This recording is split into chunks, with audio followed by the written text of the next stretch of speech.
si rád nějak popsal, jak je to skvělý. Ale když se vám to nelíbí, tak nic víc už ani opravdu nejde udělat. Jedině kdyby se vysekal ten vrtulník, já vím, že by se vám to líbilo.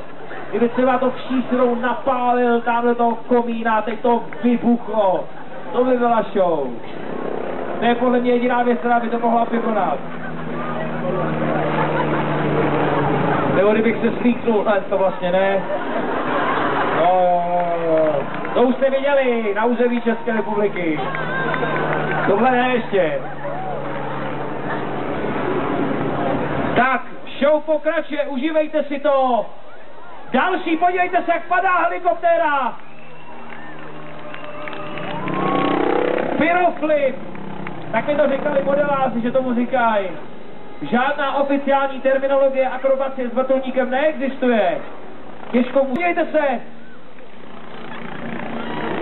Mnohem těžší je například vrut s takzvaným negativním G, to znamená, představte si salto dopředu, i to je možné, jak v akrobatickém letadle, tak ve vrtulníku. Vypadá to, že Rainer odlítá, to se nám asi uklonil, jak byl právě na obloze v takzvaném visu, tak mu zabával.